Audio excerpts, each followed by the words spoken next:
Hello entrepreneurs, welcome to our channel.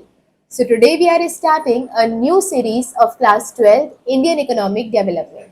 आज के इस लेक्चर में हम कवर करेंगे इंडियन इकोनॉमी के first chapter that is Indian economy on the eve of independence. इस सीरीज के आने वाले लेक्चर्स में हम इस इंडियन इकोनॉमी के सारे चैप्टर्स को इन डेप्थ डिस्कस करने वाले हैं, उसके कॉन्सेप्ट, सारे टॉपिक्स और उसके साथ साथ इवन उसकी हेडिंग्स को याद करने की इंटरेस्टिंग ट्रिक्स भी हम इन्हीं लेक्चर्स में देखेंगे। तो चलिए स्टार्ट करते हैं। तो यहाँ पर ये जो इस चैप्टर का टाइटल है वो है Indian economy on the eve of independence. अब यहाँ पे जो वर्ड ईव यूज किया है that is basically the short form for evening. इसका मतलब ये है कि हमारी इंडिपेंडेंस की शाम को हमारे इंडियन इकोनॉमी की हालात कैसे थे, कैसी कंडीशंस चल रही थी, उसके बारे में हम यहाँ पे डिस्कस करने वाले हैं। तो उस टाइम पर जो हमारी इकोनॉमी हुआ करती थी उसके बेसिकली तीन मेजर पिलर्स हुआ करते थे। तीन बेसिक पिलर, मेजर पिलर्स का मतलब ये है कि उस टाइम पर हम जितना पैसा कमाते थे उसका जो मेजर कंट्रीब्यूशन है वो इन्हीं तीनों सेक्टर से आता था। और वो तीन सेक्टर थे हमारे एग्रीकल्चर, इंडस्ट्री और फॉरेन ट्रेड। तो पहला एग्रीकल्चर, फिर इंडस्ट्री और फिर फॉरेन ट्रेड।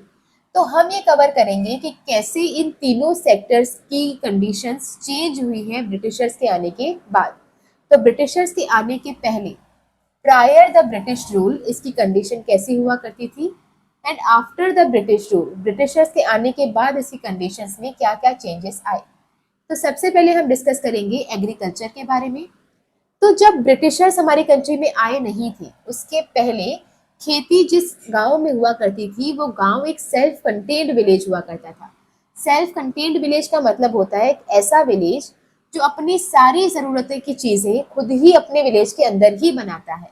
इसका मतलब ये है कि वहाँ पे रहने वाले लोगों को किसी दूसरे गांव, शहर या किसी भी स्टेट के ऊपर डिपेंड नहीं होना पड़ता था अपनी नीड्स को फुलफिल करने के लिए। तो उनकी सारी नीड्स उसी गांव के अंदर फुलफिल हो जाती थी।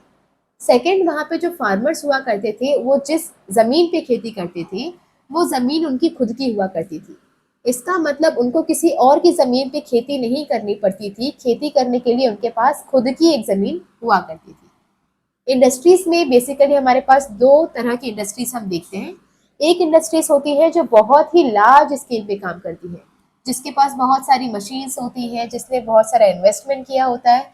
वहीं दूसरी तरफ होती है छोटी इंडस्ट्रीज जो कि हैंडीक्राफ्ट्स बनाती है। हैंडीक्राफ्ट मतलब जहाँ पे आपके पास मशीन्स नहीं होती हैं, आप हाथ से ही चीज़ों को बनाते हैं। तो उस टाइम पर ब्रिटिशर्स के आने के पहले हमारे पास ऐसी लार्ज इंडस्ट्रीज हुआ ही नहीं करती थी या बहुत ही नेग्लिजिबल या फिर इनसफिशियंट हुआ करती थी। हमारे यहाँ पर जो बहुत ज़्यादा फेमस थी वो थे वहाँ के हैंडीक्राफ्ट। तो हमारे यहाँ के लोग जो हाथों से कारीगरी किया करते थे, हैंडीक्राफ्ट्स बनाया करते थे, उसकी वर्ल्ड वाइड डिमांड बहुत ज़्यादा थी। इवन दूसरी कंट्रीज के जो रॉयल फैमिलीज थी वो हमारे यहाँ के हैंडीक्राफ्ट को यूज़ किया करते थे। तो हमारे यहाँ के हैंडीक्राफ्ट उस टाइम पर काफ़ी ज़्यादा फेमस थे। फिर हम अगर बात करें फॉरेन ट्रेड की, तो फॉरेन ट्रेड उस टाइम पर मल्टी डायरेक्शनल हुआ करती थी। मल्टी डायरेक्शनल का मतलब ये है कि हमारी जो कंट्री है वो बहुत सारी दूसरी कंट्रीज के साथ डील करती थी। उसमें चाइना है, ईरान, इराक, आपकी श्रीलंका, ये सारी कंट्रीज थी जिससे हमारा जो ट्रेड है वो चलता था। इसमें जो हम सामान मेजरली एक्सपोर्ट करते थे उन एक्सपोर्टेड आइटम्स में कॉटन और जूट के कपड़े बहुत ज़्यादा फेमस थे। और वो सामान जो हम मंगवाते थे उसमें गोल्ड और बाकी जो प्रीशियस स्टोन्स होते हैं, महंगी चीज़ें होती हैं, जैसे कि कुछ स्पेशल तरीके के मोती हो गए या कुछ स्पेशल तरीके के डायमंड्स हो गए, वो हम बाहर से मंगवाया करते थे। तो ये जो कंडीशन हमने अभी पढ़ी ये ब्रिटिशर्स के आने के पहले की बात है। अब जब ब्रिटिशर्स आए तो इन्हीं तीनों सेक्टर्स में उन्होंने अपने कुछ चेंजेस इंट्रोड्यूस किए और वो चेंजेस थे एग्रीकल्चर सेक्टर में जमींदारी सिस्टम। जमींदारी सिस्टम बेसिकली एक ऐसा सिस्टम होता है जहां पर एक ट्रायंगुलर रिलेशनशिप होता है बिटवीन गवर्नमेंट, जमींदार एंड पीजेंट। और इस रिलेशनशिप में एक स्पेशल बात ये होती है कि जो गवर्नमेंट होती है वो लैंड डिस्ट्रीब्यूट कर देती है अमंग द जमींदार्स। तो अब जो लैंड का मालिक है वो कौन है? जमींदार। अब जमींदार को इसके बदले गवर्नमेंट को एक फिक्स्ड अमाउंट देना पड़ता है एज अ रेंट। तो मान लीजिए गवर्नमेंट ने जमीन किसको दे दी, जमींदार को दे दी, और जमींदार इसके बदले क्या देगा, एक फिक्स्ड अमाउंट ऑफ रेंट देगा। मान लीजिए वो डिसाइड हो गया कि साल का 1,000 रुपए वो देगा। अब इसके बदले वो क्या करेगा, जमींदार अपनी जमीन में कुछ पीजेंट्स को लाएगा और उनसे काम करवाएगा, और काम करवाने के बाद जो भी प्रोडक्शन उस लैंड में हुआ है उसका जितना चाहे जमींदार उतना रख सकता है।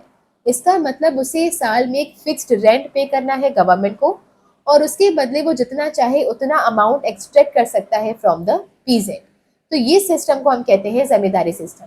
अब अगर आप कंपेयर करें तो पहले कैसा सिस्टम था, जहां पर जो फार्मर्स हुआ करते थे उनके पास खुद की जमीनें हुआ करती थी, और अब वो जिस जमीन पे काम करेंगे वो जमीन उनकी खुद की नहीं है, वो जमींदार की जमीन है, जहां पे काम करने के बदले उन्हें अपने प्रोडक्शन का मेजर पोर्शन देना पड़ता था जमींदार को। इसके बाद अगर हम इंडस्ट्रीज देखें तो पहले क्या था, हमारे हैंडीक्राफ्ट्स बहुत ज़्यादा फेमस थे, लेकिन अब ब्रिटिशर्स ने हमारे हैंडीक्राफ्ट की डिमांड को कम करने के लिए दो मेजर पॉलिसीज अडॉप्ट की। पहला तो उन्होंने हमारी एक्सपोर्ट ड्यूटी को बढ़ा दिया और इम्पोर्ट ड्यूटी फ्री कर दी। अब इससे फ़र्क क्या पड़ता है कि जब आपके गुड्स दूसरी कंट्री में डिमांड किए जाते हैं तो उसमें सबसे मेजर पोर्शन होता, जो फैक्टर अपना रोल प्ले करता है, वो होती है प्राइस। अगर आपकी चीज़ें सस्ती हैं तो वो दूसरी कंट्रीज़ में आसानी से बिक जाएंगी, लेकिन अगर आपकी चीज़ें बहुत महंगी हैं तो वो दूसरी कंट्रीज़ में बिक नहीं पाएंगी। और यही रीज़न है कि हमारे इंडिया में चाइना का माल ज़्यादा बिकता है, क्योंकि चाइना का माल कंपेरेटिवली कैसा होता है, सस्ता होता है। तो ये जो प्राइस है वो बहुत इंपॉर्टेंट रोल प्ले करती है। अब ब्रिटिशर्स ने क्या किया कि हमारे गुड्स की जो एक्सपोर्ट ड्यूटी थी उसे बढ़ा दिया। तो मान लीजिए अगर हमारा गुड वैसे 100 रुपये में बिकना चाहिए था तो उस पर 40 रुपए की एक्स्ट्रा ड्यूटी लगा दी गई, तो ये जो गुड था वो अब 140 रुपए में बिकेगा। अब क्योंकि ये जो चीज़ है वो महंगी हो गई है तो दूसरी कंट्रीज में इसकी डिमांड कम हो जाएगी, और अगर डिमांड कम हो गई तो इसका एक्सपोर्ट कम हो जाएगा। तो इसकी जो फेमस थे ये, जिसकी जो वैल्यू थी, अब वो वैल्यू कम हो जाएगी। साथ ही में इन्होंने क्या किया कि अपने हैंडीक्राफ्ट की जो ड्यूटी थी, इम्पोर्ट ड्यूटी थी, उसे फ्री कर दिया। इसका मतलब अगर हम दूसरी कंट्री से वही हैंडीक्राफ्ट इम्पोर्ट करेंगे, मंगवाएंगे, तो उस पर जो ड्यूटी लगा करती थी वो ड्यूटी अब नहीं लगेगी। तो मान लीजिए पहले वो जो सामान हमारे यहाँ पे आता था बिकने के लिए वो 100 रुपए का आता था इंक्लूडिंग ड्यूटीज। अब अगर इसमें से ड्यूटीज हटा दी गई, तो मान लीजिए 40 रुपए की अगर ड्यूटी थी और उसे हटा दिया गया, तो अब ये सामान कितने में बिकेगा, 60 रुपए में।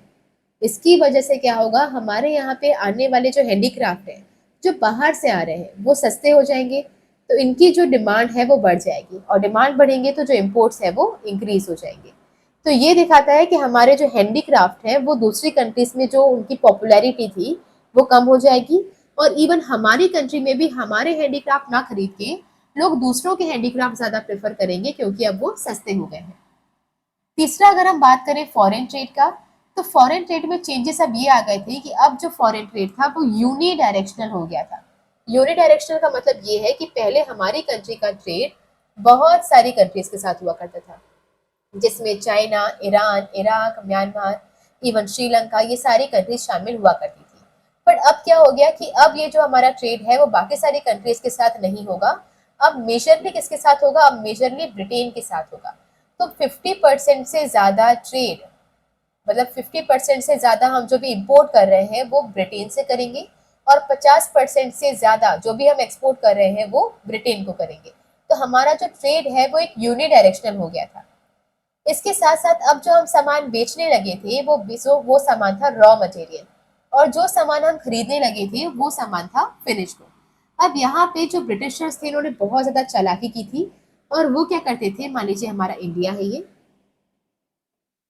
और यहाँ पे हमारा ब्रिटेन है, तो वो क्या करते थे कि हमारे यहाँ पे जो रॉ मटेरियल्स बनते थे वो हमारी कंट्री से ले जाते थे, एक्सपोर्ट करते थे ब्रिटेन में, वहाँ पे रॉ मटेरियल्स को यूज़ करके उसका फिनिश गुड तैयार करते थे, और वो जो फिनिश गुड जो ब्रिटेन में बने हैं वो हैवी प्राइसेस में, ज़्यादा प्राइसेस में दोबारा हमारे इंडिया में आकर उसे बेच दिया जाता था, मतलब इंडिया में वो सामान इम्पोर्ट कर लिया जाता था।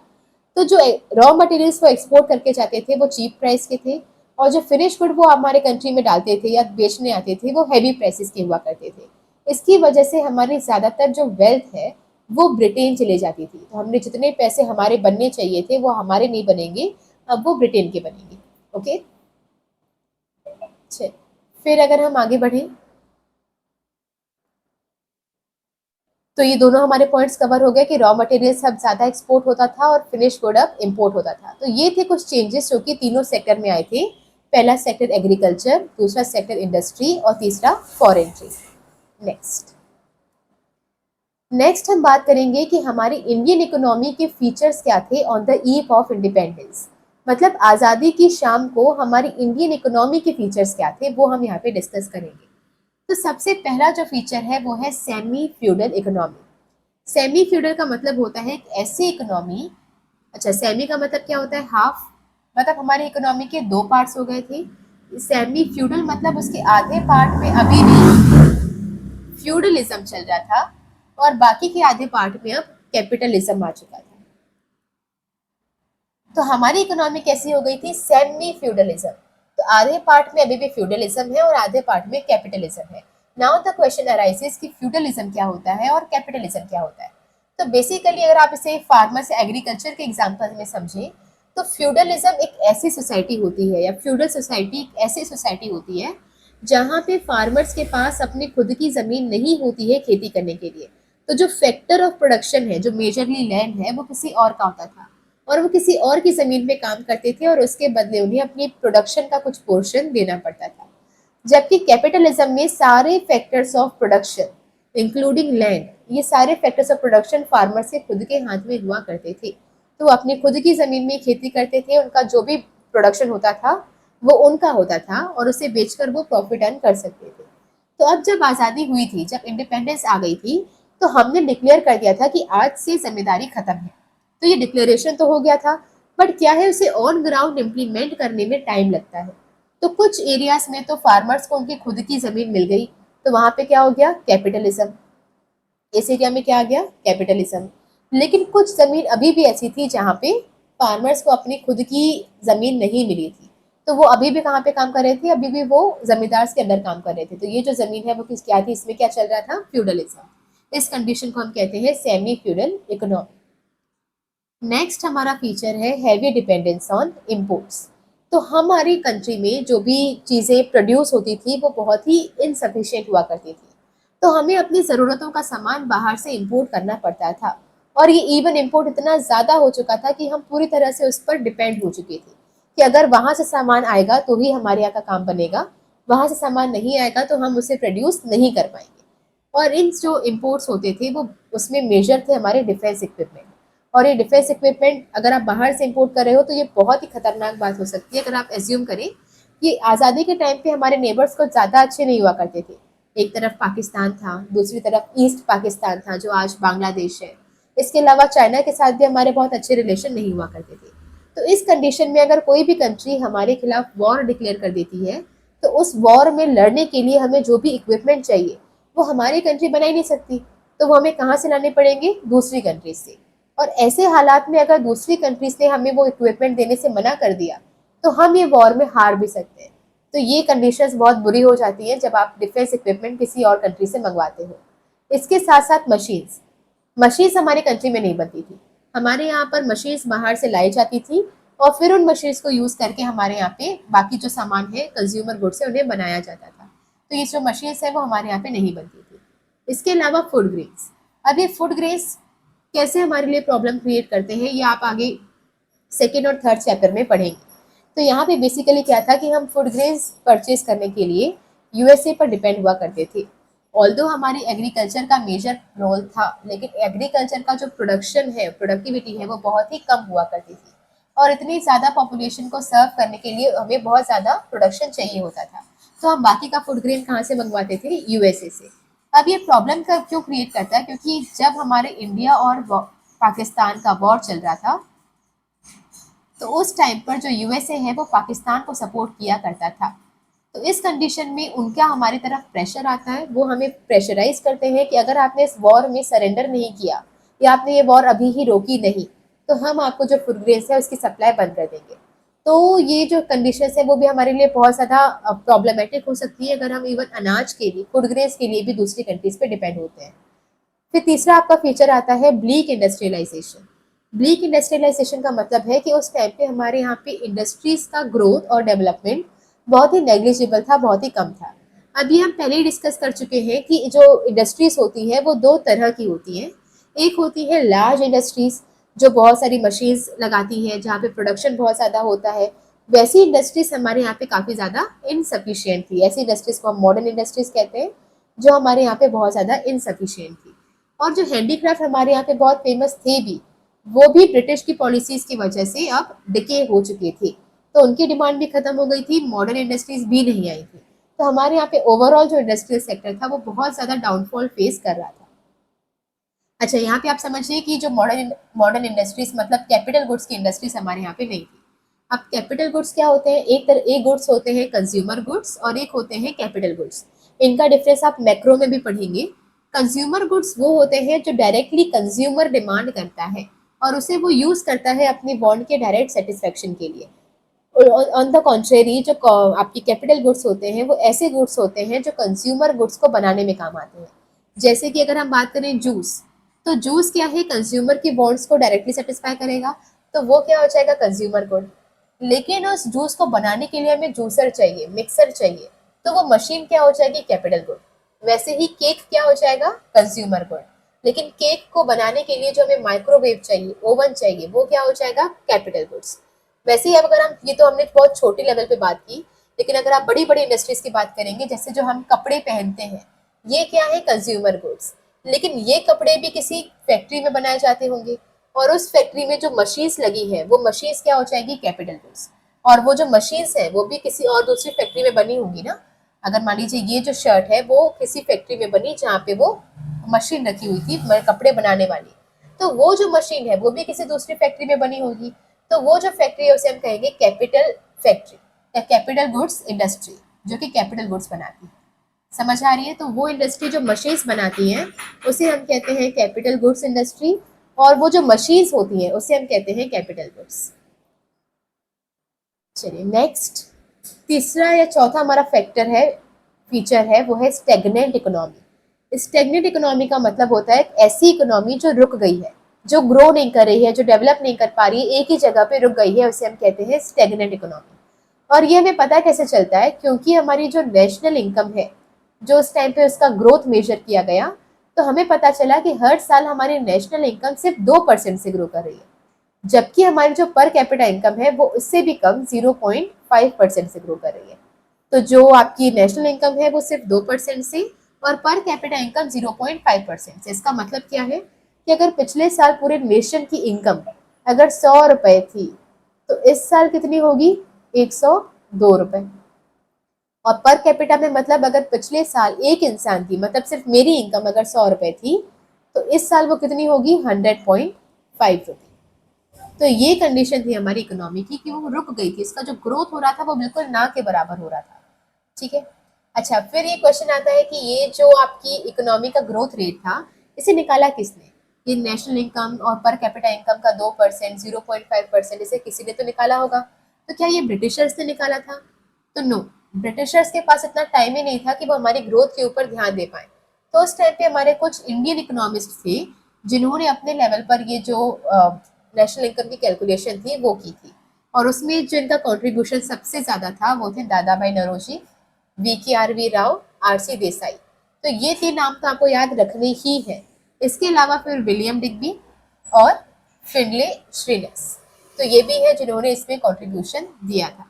पर मेजरली आपको 3 नाम तो इसमें याद रखने ही चाहिए, जो कि आपके दादा भाई नौरोजी है, VKRV राव है और RC देसाई है। तो इन्होंने कंट्रीब्यूशन किया था आपकी ये जो नेशनल इनकम है उसके कैलकुलेशन। फिर नेक्स्ट हमारा पॉइंट है बैकवर्ड इकोनॉमी। बैकवर्ड इकोनॉमी का मतलब होता है एक ऐसी इकोनॉमी जो दूसरी कंट्रीज के कंपैरिजन में काफी पीछे रह गई है। और इसका प्रूफ था कि हमारा पर कैपिटा इनकम सिर्फ 230 रुपए था। और ये पर कैपिटा इनकम का मतलब क्या होता है कि एक इंसान सिर्फ 230 रुपए कमा रहा था, और ये मंथली नहीं है, ये एनुअली है। तो पूरे साल की जो इनकम है एक इंसान की वो कितनी थी? सिर्फ 230 रुपए। उस टाइम पे पॉवर्टी बहुत ही ज्यादा थी, लोग बहुत कम पैसे कमाते थे, और इवन ये पॉवर्टी इतनी ज्यादा थी कि कुछ लोगों को अपने दिन के 2 टाइम का खाना भी नहीं मिल पाता था। कुछ ऑब्वियसली एक्सेप्शनल लोग थे जो बहुत ही रिच और एलिट पीपल थे, वो अलग बात है, लेकिन मेजोरिटी ऑफ इंडिया जो थी वो बहुत ही पॉवर्टी फेस कर रही थी। फिर हम बात करेंगे लिमिटेड अर्बनाइजेशन। उस टाइम पे हमारी इंडिया में जो मेजॉरिटी पॉपुलेशन थी वो गांव में रहती थी और बहुत ही कम पॉपुलेशन थी जो अर्बन एरियाज में रह रही थी। तो इसलिए हम कहते हैं कि उस टाइम पे जो अर्बनाइजेशन था वो बहुत ही कम था। तो सिर्फ 15% लोग ही शहरों में रह रहे थे और 85% पीपल अभी भी कहाँ पे रह रहे थे, रूरल एरियाज में रह रहे थे। इसके बाद अगर हम बात करें वो है डोमिनेंस ऑफ एग्रीकल्चर। तो उस टाइम पर हमारे यहाँ पे जितनी पॉपुलेशन थी उसकी मेजॉरिटी पॉपुलेशन जो है वो कहाँ पे डिपेंडेंट थी, एग्रीकल्चर में। तो वो पैसा कमाने का सबके पास सिमिलर सोर्स था और वो था एग्रीकल्चर। तो 72% से ज़्यादा पॉपुलेशन अभी भी क्या कर रही थी, एग्रीकल्चर पे डिपेंडेंट थी अपने लाइवलीहुड के लिए। और ये चीज़ ज़्यादा कंसर्निंग तभी भी थी क्योंकि अगर मान लो एग्रीकल्चर पे डिपेंडेंट हो तो उसमें कोई बुराई वाली बात नहीं है, पर एग्रीकल्चर से उतना आउटकम भी तो आना चाहिए। तो 72% पॉपुलेशन खेती कर रही थी जबकि उसका कंट्रीब्यूशन हमारे जीडीपी में सिर्फ 50% था। इसका मतलब ये कि अगर हमारी कंट्री में 100 लोग रहते हैं तो इन 100 लोग में से 70% से ज़्यादा पॉपुलेशन मतलब 70 से ज़्यादा लोग क्या कर रहे हैं, खेती। लेकिन अगर हमारे इंडियन इकोनॉमी में 100 रुपए बने हैं तो उसमें एग्रीकल्चर का कंट्रीब्यूशन कितना आएगा, सिर्फ 50 रुपए। तो जबकि लोग वहाँ पे ज़्यादा है लेकिन उसका जो कंट्रीब्यूशन है वो कंपेरेटिवली कम है। इसीलिए ये चीज़ बहुत ज़्यादा कंसर्निंग हो जाती है। तो ये थे हमारे फीचर्स इंडियन इकोनॉमी के on the eve of independence. अब इसको याद करना है तो याद करने की एक ट्रिक हो जाएगी, उसका नाम है शील्ड। तो आप इन सारे फीचर्स को शील्ड नाम से याद रख सकते हैं, जहाँ पे एस से क्या हो जाएगा, सेमी फ्यूडल इकोनॉमी। एच से हो जाएगा हैवी डिपेंडेंस ऑन इंपोर्ट्स।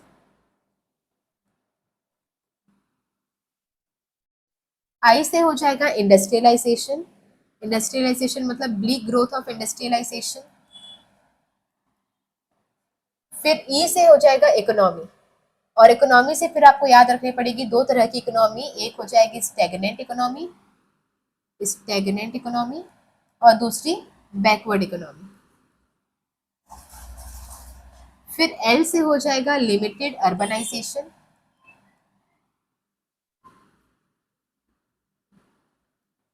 और डी से हो जाएगा डोमिनेंस ऑफ एग्रीकल्चर।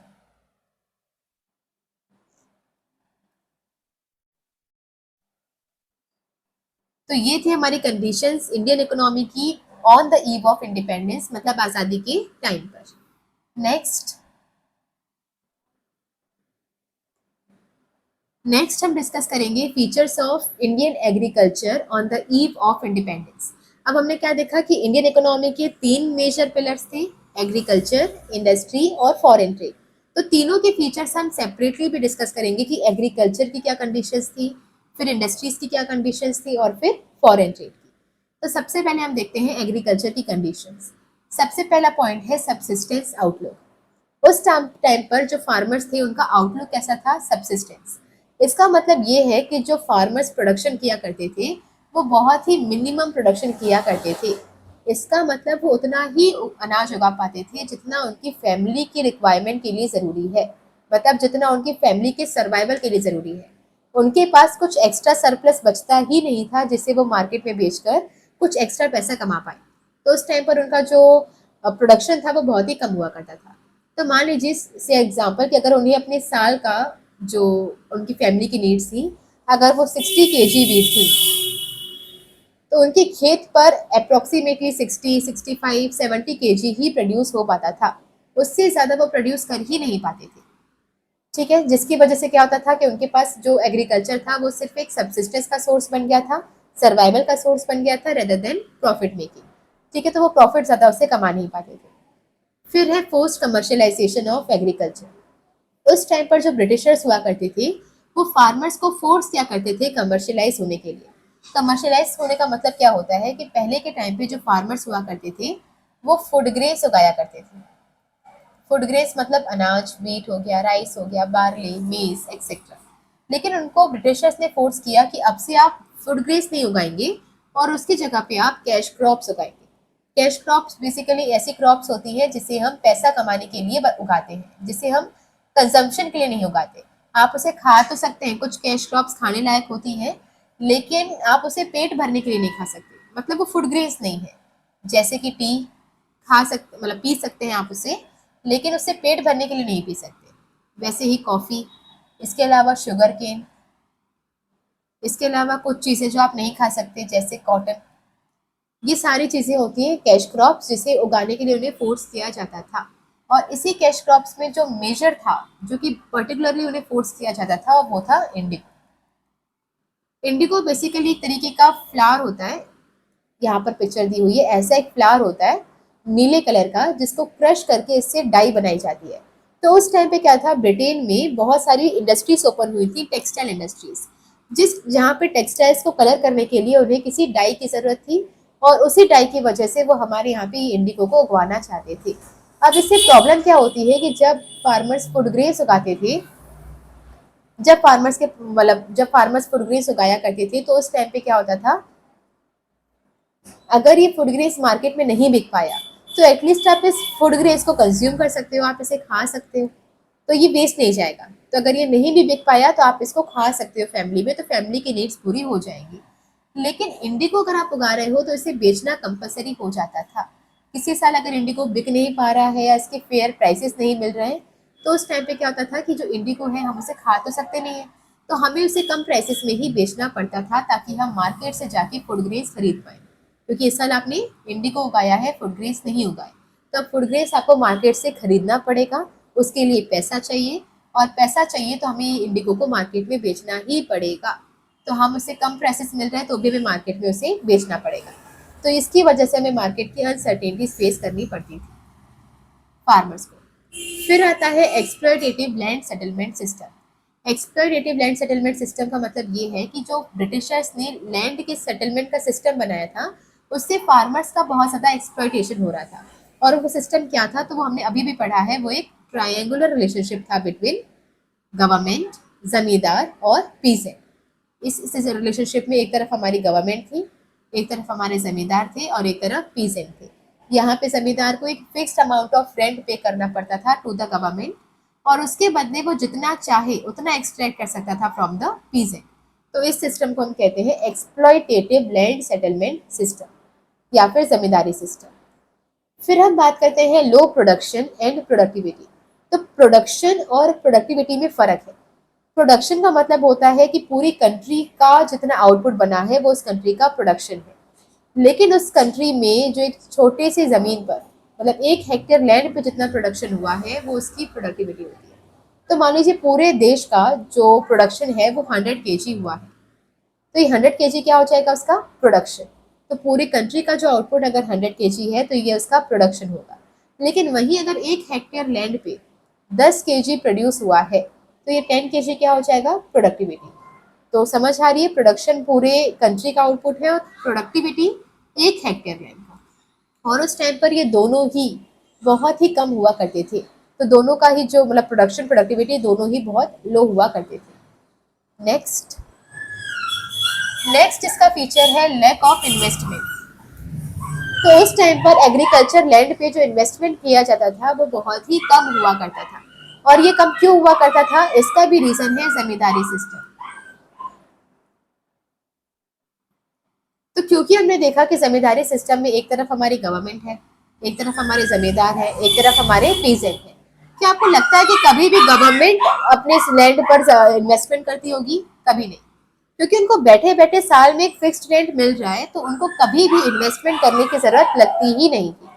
दूसरी तरफ हमारे कौन है, जमींदार। और जमींदार अपनी जमीन पे खुद खेती कर नहीं रहे हैं, वो किसी और से खेती करवा रहे हैं, तो उनको कोई फर्क नहीं पड़ता था कि उस जमीन की फर्टिलिटी कैसी है। तो इसकी वजह से ये भी कभी अपनी जमीन पे इन्वेस्टमेंट नहीं किया करते थे। अगर आप एज्यूम करें कि अगर आपका कोई घर है और आपने किसी और को वो घर दिया हुआ है किराए पे, और वहां पे रहने वाले कोई और है, तो क्या आप कभी भी उस घर में एसी लगवाएंगे, फ्रिज लगवाएंगे, वॉशिंग मशीन लगवाएंगे? कभी नहीं। तो आप उस पर पैसा खर्च नहीं करेंगे, क्योंकि वो आप वहां पे रह नहीं रहे हो। तो जमींदार वहां पे कभी भी इन्वेस्टमेंट नहीं किया करते थे। पीजेंट थे जिनको इन्वेस्टमेंट करना था, बट पीजेंट के पास सरप्लस बचता ही नहीं था जिससे इन्वेस्टमेंट हो पाए। तो उनके पास बचता ही बेयर मिनिमम था, जिससे वो अपनी फैमिली की नीड्स फुलफिल कर पाए। और इस कंडीशन में उनके पास पैसे ही नहीं हुआ करते थे जिसे यूज करके वो वहां पे इन्वेस्टमेंट करेंगे। तो ओवरऑल हमारी ज़मीन पे इन्वेस्टमेंट कम रह जाता था, जिसकी वजह से उसकी फर्टिलिटी कम हो जाती थी। नेक्स्ट हम बात करेंगे small and fragmented land holding. उस टाइम पे जो फार्मर्स हुआ करते थे, उनके पास जो ज़मीन होती थी वो बहुत ही छोटी-छोटी हुआ करती थी और वो भी बहुत ज़्यादा फ्रेगमेंटेड होती थी। फ्रेगमेंटेड का होना का मतलब ये है कि ये मान लीजिए अगर एक गाँव है, तो इस गाँव में बहुत छोटे-छोटे से लैंड्स हुआ करते थे, जो एक फार्मर्स के पास हुआ करते थे। तो मान लीजिए सिर्फ इतना सी ज़मीन है एक फार्मर के पास। अब एक ज़मीन उसकी यहाँ है, हो सकता है दूसरी ज़मीन यहाँ हो, तीसरी ज़मीन यहाँ हो। तो इसे हम कहते हैं फ्रेगमेंटेड, टुकड़ों में बटी हुई होती थी। अब इससे प्रॉब्लम क्या है कि मान लीजिए ये ज़मीन है राम की, तो राम पहले यहाँ खेती करेगा, उसके बाद इतना ट्रैवल करके यहाँ जाएगा, फिर यहाँ खेती करेगा, फिर उतना ट्रैवल करके यहाँ जाएगा और फिर यहाँ खेती करेगा। इसके साथ साथ उसे यहाँ के लिए अलग ट्रैक्टर चाहिए, यहाँ के लिए अलग मशीन चाहिए, यहाँ के लिए अलग चाहिए। तो इसकी वजह से जो ओवरऑल कॉस्ट है वो बहुत ज़्यादा इंक्रीज हो जाता था। अब आप ये सोच सकते हैं कि अगर वो चाहता राम, तो वो क्या कर सकता था कि अपने जो ये छोटे छोटे टुकड़े हैं उसे वो बेचकर, इन सारे टुकड़ों को बेचकर वो एक बड़ी जमीन एक जगह पे ले सकता था। अगर मान लो मेरे 3 छोटे छोटे से प्लॉट है जो डिफरेंट डिफरेंट एरियाज में है, तो मैं बाकी के 2 जमीन को बेचकर एक बड़ा टुकड़ा एक ही जगह पे ले सकती थी। पर वो ऐसा नहीं करते। ऐसा क्यों नहीं करते? Because of lineage system. Lineage system में क्या होता है कि ये जो ज़मीन है वो उसकी इमोशनली कनेक्टेड होती है। इसका मतलब ये हमारी ज़मीन जो है वो हमारे दादा की है या हमारी परदादा की निशानी है, तो हम उसे बेचेंगे नहीं। तो उसकी वजह से जो फार्मर्स है वो उन्हें बेचना प्रेफर नहीं करते थे और वो बहुत ही फ्रेगमेंटेड लैंड पर खेती किया करते थे। फिर हम बात करते हैं gulf between owner and tiller of soil. उस टाइम पे जो ओनर ऑफ सॉइल थे वो कौन थे? जमींदार। टिलर कौन थे? जो वहाँ पे खेती करते हैं, पीजेंट। इनके बीच का जो गल्फ है, जो दूरियां हैं, वो बढ़ती जा रही थी। और वो क्यों बढ़ रही थी? बिकॉज जो ओनर्स हैं, जमींदार, वो विद द टाइम रिच होते जा रहे थे और जो पीजेंट है वो पुअर होते जा रहे थे, क्योंकि जमींदार को बैठे बैठे अपनी लैंड से अच्छी खासी इनकम आ रही है और इसके अलावा वो पूरा जो अपना टाइम है वो किसी दूसरी एक्टिविटी पे दे सकते हैं, कहीं पे जॉब कर सकते हैं, कहीं दूसरा बिजनेस कर सकते हैं। तो इसकी वजह से इनका जो वेल्थ थी वो बहुत ज़्यादा इंक्रीज होती जा रही थी। वहीं दूसरी जगह हमारे पीजेंट थे जो पूरा दिन काम करते थे, लेकिन इसके बाद भी उनके पास बेयर सब्सिस्टेंस का ही बच पाता था। तो इनके बीच के जो गैप्स थे वो बढ़ते थे, जिसकी वजह से कई बार उनके बीच में कॉन्फ्लिक्ट्स भी हुआ करते थे। तो ये है हमारे features of Indian agriculture on the eve of independence. अगर आप इसकी ट्रिक को याद करें तो वो ट्रिक हो जाएगी सब फेल इन स्मॉल गल्फ। सब मतलब ये हिंदी वाला सब है, हम सब। फेल मतलब गिर गए, इन स्मॉल गल्फ मतलब गड्ढे में। तो इनके बीच ये क्या हो जाएगा? सब फेल इन स्मॉल गल्फ। सब का मतलब क्या हो जाएगा? सब से हो जाएगा सबसिस्टेंस फार्मिंग। एफ से हो जाएगा फोर्स्ड कमर्शियलाइजेशन। ई से हो जाएगा एक्सप्लॉइटेटिव लैंड सेटलमेंट सिस्टम, जिसे हम कहते हैं जमींदारी सिस्टम, ट्रायंगुलर रिलेशनशिप। इसके बाद फिर एक एल से हो जाएगा लो प्रोडक्शन एंड प्रोडक्टिविटी। दूसरे एल से हो जाएगा लैक ऑफ इन्वेस्टमेंट। स्मॉल से हो जाएगा small and fragmented land holding.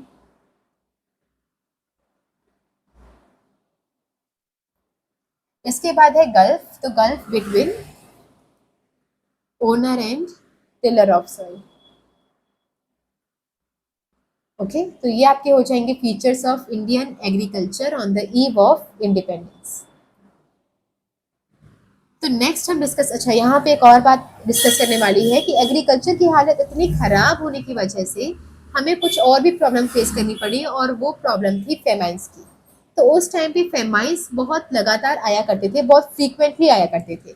और फेमाइंस होता क्या है? भुखमरी। जब आपके पास प्रॉपर प्रोडक्शन नहीं होता है, आपकी कंट्री में फूड ग्रेन्स कम हो जाते हैं, तो लोग भूख से मरने लगते हैं। उस कंडीशन को हम कहते हैं फेमाइंस। तो 1760 से ये 1943 है। 1760 से 1943 मतलब आज़ादी के कुछ ही साल पहले तक बहुत ही फ्रीक्वेंट फेमाइंस हुआ करते थे, बहुत सारे फेमाइंस आए थे। और एक बहुत ही ग्रेट फेमाइन ऑफ बंगाल भी आया था, और वो आया था 1769 से 1770 के बीच में। मतलब 1769 या 1770 इसमें से कुछ भी दिया हो वो सही है। तो इस एक साल में क्या आया था, ग्रेट फेमाइन ऑफ बंगाल, जहाँ पे कई सारे मिलियन ऑफ पीपल की डेथ हो गई थी। तो ये बहुत ही बड़ा एक इंसिडेंस था उस टाइम पे जो फेमाइन की वजह से हुआ था। बट फॉर्चुनेटली जब से हमारा कंट्री आज़ाद हुआ है, जब से हमें इंडिपेंडेंस मिली है, तब से हमारी कंट्री में कोई भी फेमाइन नहीं आया है। तो ये बहुत ही अच्छी बात है कि हमें कभी ये फेस नहीं करना पड़ा, पर आज़ादी से पहले लोगों ने ये बहुत ज़्यादा फेस किया था। इसके बाद हम आगे देखते हैं, तो वो है, ये हमने जो एग्रीकल्चर पढ़ा वो कब के टाइम का था, तो on the eve of independence, मतलब आज़ादी के टाइम पर। अब हम ये डिस्कस करेंगे कि आज़ादी से पहले, मतलब ब्रिटिशर्स के आने के पहले, आज़ादी से पहले नहीं, ब्रिटिशर्स के आने के पहले भी क्या हमारा एग्रीकल्चर ऐसे ही होता था? तो नहीं, हमारे एग्रीकल्चर में बहुत डिफरेंस था। उस टाइम पे जो गांव होते थे वो कैसे थे, सेल्फ कंटेन्ड विलेज थे। सेल्फ कंटेन्ड विलेज का मतलब क्या होता है, एक ऐसा विलेज जो अपने आप में ही सेल्फ सफिशिएंट है, उसे किसी और के ऊपर डिपेंड नहीं होना पड़ता है। इसके बाद वहाँ पे हमें फार्मर्स भी मिलते थे और फंक्शनरीज भी। फार्मर्स और फंक्शनरीज का मतलब क्या है कि वहाँ पे कुछ ऐसे लोग भी मिलते थे जो कि फार्मिंग करते थे, और वही कुछ ऐसे लोग भी थे जो अदर आर्टिस्ट थे या फिर कुछ और कारीगरी का काम करते थे, जिसमें ब्लैक स्मिथ हो जाएगा, गोल्ड स्मिथ हो जाएगा, कारपेंटर हो जाएगा, ऐसे कई सारे लोग भी वहाँ पे रहा करते थे। इसके बाद है, इनके बीच में कोई भी इंटरमीडियरी नहीं हुआ करता था। जैसे अभी जमींदारी सिस्टम के बीच में गवर्नमेंट और पीजेंट के बीच में एक इंटरमीडियरी है, जमींदार, लेकिन उस टाइम पे ऐसा कोई जमींदार नहीं हुआ करता था। वहाँ पे जो पीजेंट हुआ करते थे वो डायरेक्टली अपना टैक्स पे किया करते थे किंग को। क्योंकि ब्रिटिश के पहले की बात कर रहे हैं, तो ब्रिटिश के पहले तक गवर्नमेंट नहीं थी, वहाँ पे राजा महाराजा हुआ करते थे। जैसे अकबर का आपने नाम सुना होगा, जहांगीर, शाहजहां, ऐसे राजा वहाँ पे रूल किया करते थे और उनको ये लोग टैक्स पे किया करते थे। मतलब बीच में कोई इंसान इस टाइम पर नहीं था। तो उस टाइम पे कैसा था, ये इंटरमीडियरी नहीं थे तब। उस टाइम का जो विलेज था वो बहुत ही ज़्यादा प्रोस्पेरस था, वो बहुत ही ज़्यादा स्टेबल था, जहाँ पर ऐसी कोई भी प्रॉब्लम नहीं होती थी, कॉन्फ्लिक्ट ज़्यादा नहीं होते थे। इसके बाद हम बात करें एक बहुत इंपॉर्टेंट फैक्ट की, तो उस टाइम पर हमारे यहाँ पर एक फ्रेंच ट्रेवलर आया था जिसका नाम था बर्नियर। तो ये फ्रेंच से आने वाले ट्रेवलर ने हमारे यहाँ के बंगाल के बारे में एक बहुत अच्छी बात कही थी, और उन्होंने कहा था कि 17th सेंचुरी का Bengal is richer than Egypt. तो 17 सेंचुरी का जो बंगाल था वो इवन इजिप्ट से भी ज़्यादा कमा रहा था। इजिप्ट अगर आपको पता ना हो, तो ये अफ्रीकन कॉन्टिनेंट में एक कंट्री है जिसका नाम है इजिप्ट, और बंगाल क्या है, इंडिया का एक छोटा सा स्टेट है। तो इंडिया का एक स्टेट पूरी कंट्री से ज्यादा पैसा कमा रहा है, ऐसा किसने कहा था, ऐसा कहा था बर्नियर। ओके, तो ये कुछ कंडीशंस थी जो प्री ब्रिटिश टाइम की थी। इसके बाद अगर हम बात करें तो फिर आता है industrial sector on the eve of independence. तो इंडस्ट्रियल सेक्टर में क्या क्या चेंजेस आए थे वो हम यहाँ पे डिस्कस करेंगे। तो सबसे पहले तो हम देखते हैं कि ब्रिटिश का मेन मोटिव क्या था। तो ब्रिटिश का मेन मोटिव हम पहले भी देख चुके हैं कि हमारी कंट्री को बनाना as a source of raw material and market for finish good. तो वो हमारी कंट्री से रॉ मटेरियल ले जाते थे। तो ब्रिटेन के लिए रॉ मटेरियल का सोर्स कौन हुआ, इंडिया। और उसके बाद ब्रिटेन में जो भी कपड़े बनेंगे, जो भी फिनिश गुड बनेगा, वो कहाँ बिकेगा, इंडिया में। तो इंडिया क्या है, उनके रॉ मटेरियल का सोर्स भी है और उनके फिनिश गुड का मार्केट भी है। तो उनका मोटिव ही ये था कि हमें रॉ मटेरियल्स मिल जाए ताकि हम अपने यहाँ पे प्रोडक्शन कर पाए, और जो प्रोडक्शन है उसे बेचने के लिए हमारे पास एक रेडीमेड मार्केट भी हो। ठीक है, इसके लिए इन्होंने सिस्टमैटिक हमारी कंट्री का क्या किया, डी इंडस्ट्रियलाइजेशन किया। डी इंडस्ट्रियलाइजेशन का मतलब होता है जो हमारी इंडस्ट्रीज थी उसे डिके किया, उसे खत्म किया धीरे धीरे, ताकि हमारे यहाँ की इंडस्ट्रीज खत्म हो तो उनके यहाँ की इंडस्ट्रीज डेवलप।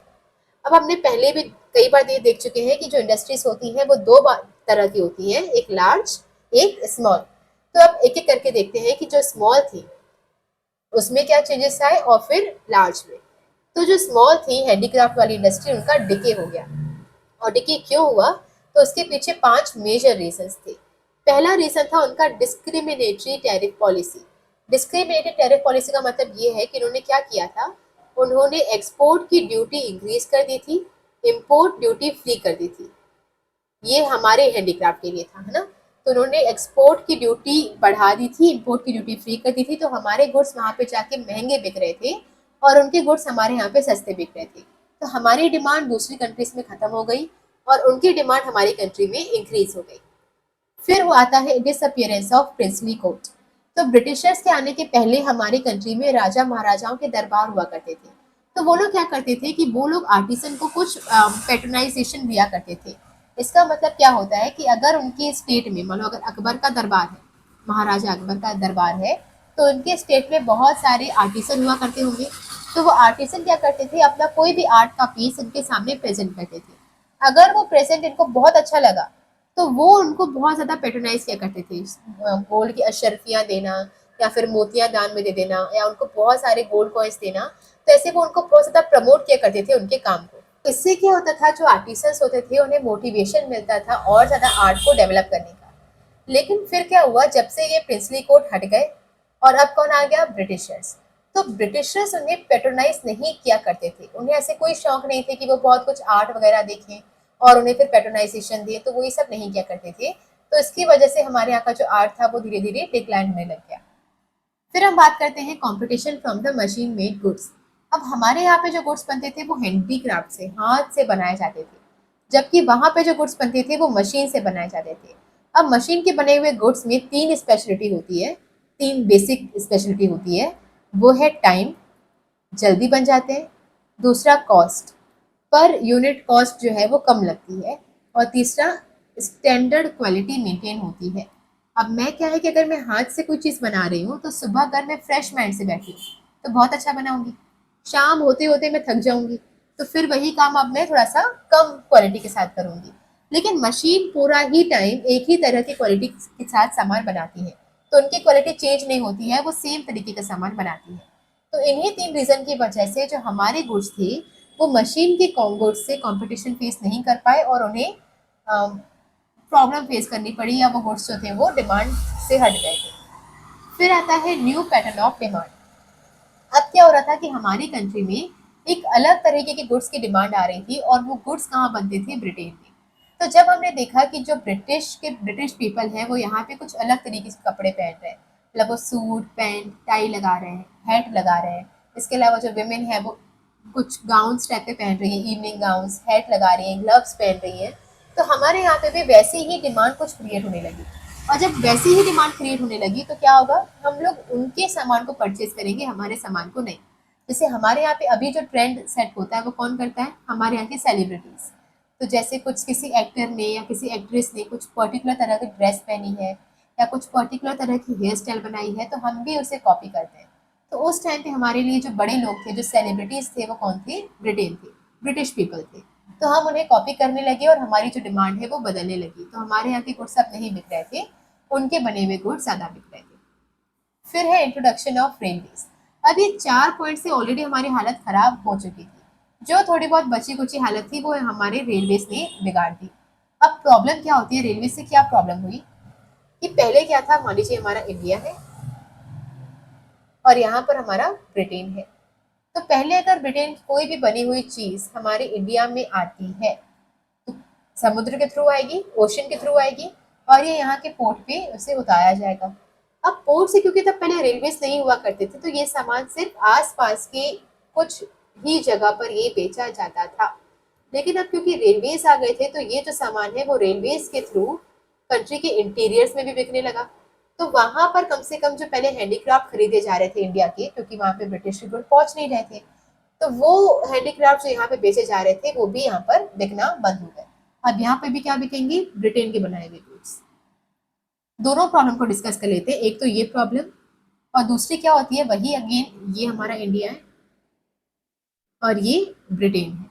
जैसे उनका सामान आता है वैसे ही यहाँ से रॉ मटेरियल्स जाते भी हैं, क्योंकि हमारा India as a source of raw material भी है। तो पहले क्या होता था कि यहाँ पर पोर्ट है, यहाँ से सामान भर के जाएगा ब्रिटेन। तो ये सामान रॉ मटेरियल्स आएगा कहाँ से, तो ये सिर्फ आसपास के ही कुछ प्लेसेस से लाया जाता था, क्योंकि बहुत दूर से हम ला नहीं सकते। लेकिन अब क्योंकि हमारे अगेन रेलवेज आ गए, तो अब रेलवेज आने की वजह से हम इंटीरियर से भी रॉ मटेरियल परचेज कर सकते हैं। तो हमारी बहुत ही इंटीरियर एरिया से भी जो रॉ मटेरियल्स हैं वो यहाँ पर आने लगे। तो अब उनका जो रॉ मटेरियल का सोर्स था, सप्लाई था, वो बहुत ज़्यादा इंक्रीज हो चुका था, और जो उनके फिनिश गुड थे वो हमारे कंट्री में बहुत इंटीरियर्स में भी बिकने लगे थे। तो ये हमारा जो था वो नुकसान था रेलवेज के आने का। तो ये थे डिके ऑफ हैंडीक्राफ्ट। फिर हम देखते हैं कि हमारे जो प्राइवेट सेक्टर है या जो लार्ज स्केल इंडस्ट्रीज थी, उनका ग्रोथ बहुत ही ब्लीक हो रहा था, बहुत ही कम ग्रो कर पा रहे थे। उनके रीज़न क्या है, क्योंकि पहले क्या होता था, थोड़ा हम हिस्ट्री देखें अगर, तो स्टार्टिंग में हमारे यहाँ पे कॉटन और जूट की टेक्सटाइल्स बहुत फेमस हुआ करती थी। मतलब हमारी कंट्री में कॉटन और जूट की टेक्सटाइल्स हुआ करती थी। और अगर आपको याद हो कि हमने स्टार्टिंग वाली स्लाइड में ये भी डिस्कस किया था कि ब्रिटिशर्स के आने के पहले हम कॉटन और जूट के कपड़े बहुत ज़्यादा एक्सपोर्ट किया करते थे। तो ये जो टेक्सटाइल थी वो हमारे यहाँ पे थी। 1907 में एक बहुत ही बड़ी मेजर इंडस्ट्री ओपन हुई और वो थी Tata iron and steel industry, जो आज बहुत फेमस है। ये कब ओपन हुई थी? 1907 ब्रिटिश के टाइम पर। इसके साथ साथ कुछ शुगर, सीमेंट और पेपर इंडस्ट्रीज भी ओपन हुई थी, बट वो ज़्यादा सिग्निफिकेंट नहीं है। नाम किसका फेमस है? Tata iron and steel industry, 1907 में। इसके अलावा आप याद रख सकते हैं कि और कौन कौन सी इंडस्ट्रीज ओपन हुई थी। तो स्टील है, पेपर इंडस्ट्री है, सीमेंट इंडस्ट्री है और शुगर इंडस्ट्री है। इसके अलावा है फिर कैपिटल गुड्स की इंडस्ट्री हमारे यहाँ पे कभी बनी ही नहीं थी। अभी हमने डिस्कस किया कि कैपिटल गुड्स क्या होते हैं। तो ऐसे गुड्स जो दूसरे गुड्स की मैन्युफैक्चरिंग में हेल्प करते हैं, जैसे मशीन्स, उसे हम कहते हैं कैपिटल गुड्स। और ऐसे गुड्स हमारे यहाँ पे नहीं बना करते थे, बहुत ही इनसफिशियंट बना करते थे। इसके अलावा हम बात करें कि कंट्रीब्यूशन जीबीए में या जीडीपी में इसका बहुत कम था।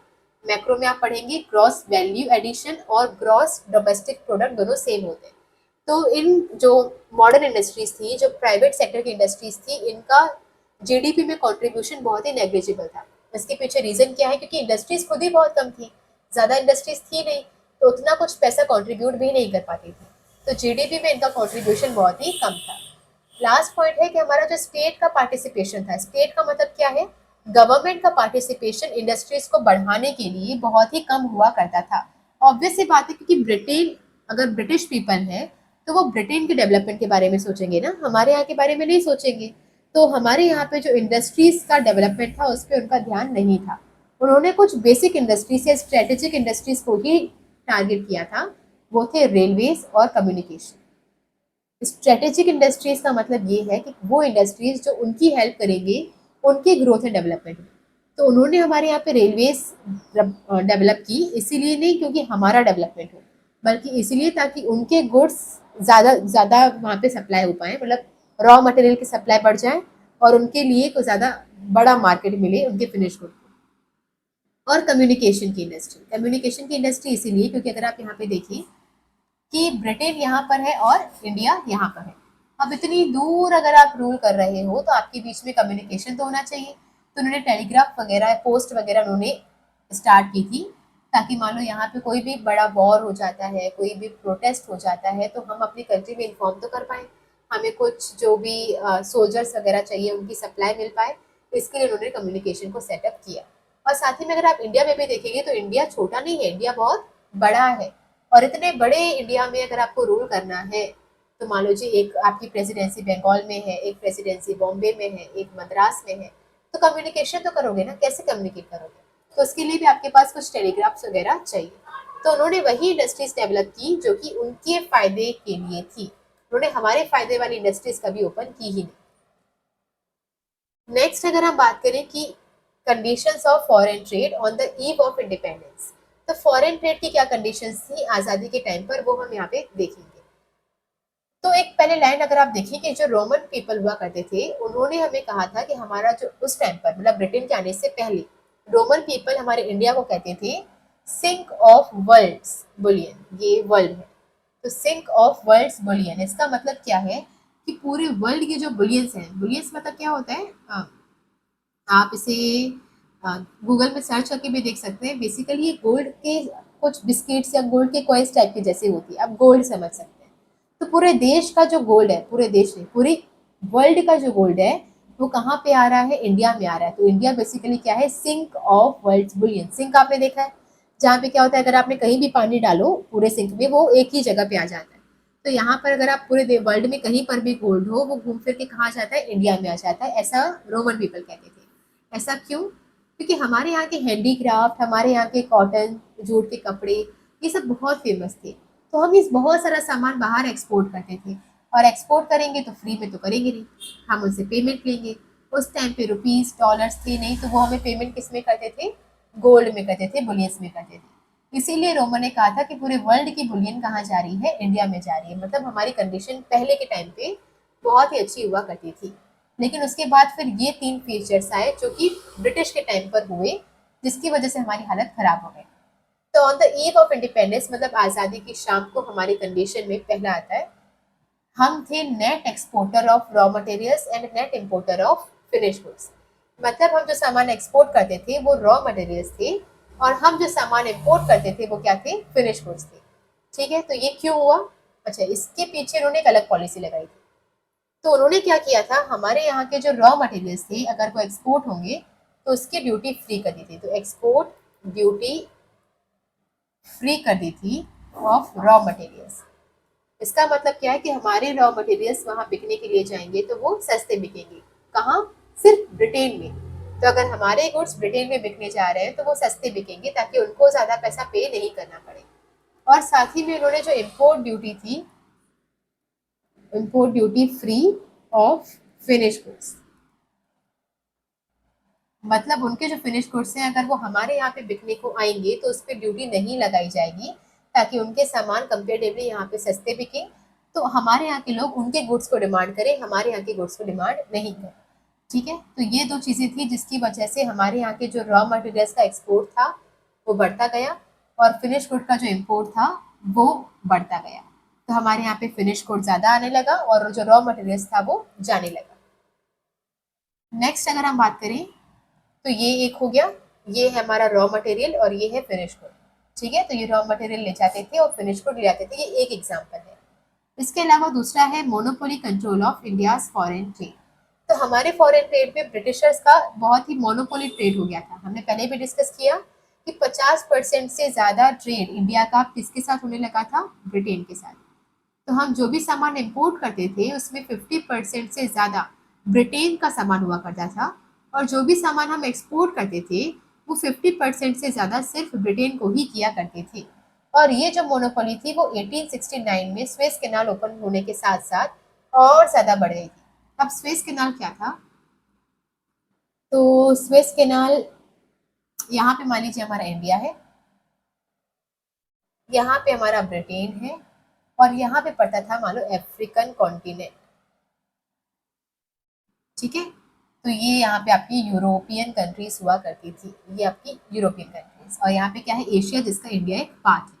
तो पहले क्या होता था कि पहले अगर ब्रिटेन को कोई भी सामान इंडिया भेजना है तो इसके बीच में कोई जगह नहीं होती थी, इसके बीच में यहाँ पे कोई जगह नहीं होती थी। एक से तो उन्हें क्या करना पड़ता था, उन्हें अपने सामान को ये घुमा के हमारे इंडिया में भेजना पड़ता था यहाँ पे। सिमिलरली अगर उन्हें इंडिया से रॉ मटेरियल चाहिए तो उन्हें इतना घुमा के रॉ मटेरियल ले जाना पड़ता था अपनी कंट्री में। तो ऑब्वियसली ये बहुत ज़्यादा आसान नहीं था, बहुत मुश्किल था, और इवन इसमें बहुत ज़्यादा खर्चा भी लगता था क्योंकि फ्यूल ज़्यादा चाहिए। लेकिन फिर क्या हुआ, 1869 में ओपन हो गया स्वेज कैनाल। 1869 ये ईयर तो आपको याद रहना ही चाहिए, क्योंकि एक तो इम्पोर्टेंट भी है कि स्वेज कैनाल ओपन हुआ था, और दूसरा इस साल अगर आपको याद हो तो महात्मा गांधी जी का बर्थ हुआ था, तो ये ईयर आपको वैसे भी याद होना चाहिए। तो फिर क्या हुआ था, 1869 में यहाँ पर एक कैनाल ओपन कर दिया गया। कैनाल का मतलब क्या है, यहाँ पर एक गड्ढा ओपन कर दिया गया।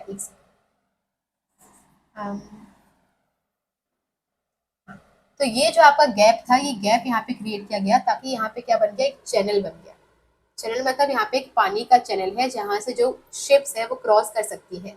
तो अब जो ब्रिटिशर्स है इन्हें इतना घूम के नहीं आना पड़ेगा, अब वो आसानी से यहाँ से सामान ले जा सकते हैं और यहीं से सामान बेचने आ सकते हैं। तो उनके लिए जो रूट है वो बहुत ही छोटा हो गया था, तो अब वो आसानी से सामान एक्सपोर्ट भी कर सकते थे, इम्पोर्ट भी कर सकते थे। इसकी वजह से हमारा जो ट्रेड था उसमें मोनोपोली ट्रेड आ गया था, हम 50% से ज़्यादा ट्रेड अब सिर्फ ब्रिटेन के साथ ही करने लगे। तीसरा जो फीचर है वो है surplus trade, but only to benefit Britishers. Surplus का मतलब क्या होता है कि ऐसी कंडीशन जहाँ पे हमारा एक्सपोर्ट ज़्यादा हो और इम्पोर्ट कम हो। तो उस टाइम पे हमारी कंट्री के एक्सपोर्ट बढ़ गए थे और इम्पोर्ट कम हो गए थे, तो ये तो बहुत फेवरेबल बात है। ये तो हम आज भी अचीव करना चाहते हैं पर कर नहीं पा रहे हैं। तो आप सोचो कि उस टाइम पर ही हम ये अचीव कर लिए थे कि एक्सपोर्ट ज़्यादा हो रहा था, इम्पोर्ट कम हो रहा था, बट ये हमारे फेवर में नहीं जा रहा था। ये किसके फेवर में जा रहा था, ये ब्रिटेन के फेवर में जा रहा था। ऐसा क्यों? क्योंकि हम जो एक्सपोर्ट कर रहे थे वो चीप गुड्स थे, वो रॉ मटेरियल्स थे, और हम जो इम्पोर्ट कर रहे थे वो महंगे गुड्स थे, वो फिनिश गुड थे। तो आपका भले एक्सपोर्ट ज़्यादा है, इम्पोर्ट कम है, लेकिन वो एक्सपोर्ट चीप गुड्स का है और इम्पोर्ट महंगे गुड्स का है, तो इसकी वजह से ये हमें फेवर नहीं कर रहा था। साथ ही में चलो कम से कम अगर हम एक्सपोर्ट कर रहे हैं रॉ मटेरियल्स, चलो कम तो कम सही, पैसा तो आ रहा है, ठीक है, तो कमाई तो हो रही है। बट इस कमाई का भी हमें कुछ बेनिफिट नहीं हुआ करता था, क्योंकि जो भी पैसा हमारे यहाँ पे आता था उसे ब्रिटेन यूज करती थी या तो एडमिनिस्ट्रेशन के लिए या तो वॉर के लिए। तो हम ब्रिटेन का उस टाइम पे बहुत सारे स्टेट्स के साथ, जैसे मराठास के साथ, जैसे टिपू सुल्तान के साथ, जैसे बंगाल के साथ, जैसे पंजाब, सिख, इन सबके साथ उनके रिवॉर्ड्स हुआ करते थे। तो उसमें बहुत सारा पैसा खर्च हुआ करता था। तो वो पैसा का फंडिंग वो ब्रिटेन से नहीं लाते थे, वो पैसा कहाँ से यूटिलाइज करते थे, यहीं से यूटिलाइज करते थे। तो ये जो पैसा हमारे इंडिया ने कमाया था एक्सपोर्ट करके, ये पैसों को यूज किया जाता था by the British people in the war और इन द एडमिनिस्ट्रेशन। एडमिनिस्ट्रेशन का मतलब क्या है कि ब्रिटिश को यहाँ पे गवर्न करने के लिए कुछ लोग चाहिए, जैसे गवर्नर्स चाहिए, वाइस गवर्नर्स चाहिए, ऐसे बहुत सारे लोग लगते थे। अब उनकी सैलरी तो देनी पड़ेगी, तो सैलरी कहाँ से जाएगी, सैलरी के लिए पैसा चाहिए और वो सैलरी यहीं से दी जाती थी। तो एडमिनिस्ट्रेशन और वॉर वगैरह के लिए उन्हें जो पैसे लगते थे वो यहाँ से फंड करते थे। तो इसका मतलब उन पैसों का भी यूज हमारे लिए नहीं हो रहा था, इन्हीं चीजों में जा रहा था। ठीक है, तो स्टार्ट हमने किया था रोमन के एक स्टेटमेंट से, जिन्होंने क्या कहा था कि हमारा जो इंडिया है वो सिंक ऑफ वर्ल्ड्स बुलियन है। इसके बाद फिर ये जो हमारे दादा भाई नौरोजी हैं, उन्होंने लास्ट में क्या बोला कि ब्रिटिशर्स के आने के बाद हमारी इंडिया की जो वेल्थ है वो ड्रेन हो चुकी है। तो ड्रेन ऑफ वेल्थ ये किसने बोला था, ये दादा भाई नौरोजी ने बोला था। ड्रेन ऑफ वेल्थ का मतलब क्या है कि हमारे यहाँ पे जो पैसा था, वेल्थ थी, वो ब्रिटिशर्स ने यहाँ से ले जाकर वहाँ पर ब्रिटेन में ले गए हैं। अगर आप इसे थोड़ा सा फनी वे में समझिए तो आप मान लीजिए आपके घर में सिंक होता है, तो ये आपका सिंक है। तो यहाँ पर अगर मान लो कुछ भी कहीं पे भी आप पानी डालोगे वो कहाँ पे आएगा, एक ही जगह पे इकट्ठा होके आएगा, तो ये आपका सिंक है। तो पहले रोमन्स ने क्या कहा कि इंडिया भी क्या है, पूरे वर्ल्ड के बुलियन का सिंक है। तो पूरे वर्ल्ड में कहीं पे भी आपका गोल्ड हो वो कहाँ आके रुकेगा, इंडिया में आके रुकेगा। फिर दादा भाई नौरोजी ने क्या कहा कि वो ड्रेन हो गया। आपने अगर वॉशिंग मशीन का भी यूज की हो तो फिर ड्रेन का बटन दबाते हैं तो क्या होता है, पूरा पानी ड्रेन हो जाता है, बह जाता है। तो फिर उन्होंने बोला कि यहाँ पे जो गोल्ड आके रुका था वो अब बह गया है, और कहाँ बह गया है, वो ब्रिटेन चला गया है, ब्रिटेन। ओके, तो ये था लास्ट में जो दादा भाई नौरोजी का स्टेटमेंट कि हमारी इंडिया की वेल्थ का ड्रेन हो गया है। फिर हम नेक्स्ट बात करें तो फिर आता है हमारा demographic profile of Indian economy, या हमारी कंट्री का जो डेमोग्राफिक प्रोफाइल था वो कैसा था। तो डेमोग्राफिक प्रोफाइल का मतलब होता है हमारे यहाँ के लोग कैसे थे, हमारे यहाँ के लोग कैसा जीवन जी रहे थे। क्या हमारे यहाँ के लोग बहुत पढ़े लिखे थे या पढ़े लिखे नहीं थे, पॉपुलेशन ज़्यादा थी या कम थी, कि वो लोग बहुत लंबी उम्र जी रहे थे कि बहुत छोटी उम्र जी रहे थे, हेल्थ कंडीशंस कैसी थी, वो सब हम यहाँ पे डिस्कस करेंगे। तो सबसे पहला जो पॉइंट है वो है बर्थ एंड डेथ रेट। तो उस टाइम पे हमारे इंडिया का बर्थ रेट और डेथ रेट दोनों ही बहुत ज़्यादा हुआ करता था। अब बर्थ रेट का मतलब क्या है कि एक साल में पर 1000 पर्सन में कितने पीपल का बर्थ हुआ है, ठीक है। और डेथ रेट का मतलब होता है कितने लोग मरे हैं पर 1000 पीपल इन अ ईयर, ठीक है। तो उस टाइम पर ये बर्थ रेट और डेथ रेट दोनों ही बहुत ज़्यादा हुआ करता था। जो हमारा बर्थ रेट हुआ करता था वो 48 पर 1000 था, और डेथ रेट जो था वो 40 पर 1000 था। इसका मतलब अगर अभी 1000 लोग हैं तो उसमें से 48 पीपल ने इसी साल जन्म लिया है। और अभी अगर हमारी कंट्री में 1000 लोग हैं तो इसमें से 40 लोग इस साल की उनकी डेथ हो जाएगी। तो ये होता है बर्थ या डेथ रेट, जो दोनों ही बहुत ज़्यादा हाई हुआ करते थे उस टाइम पर।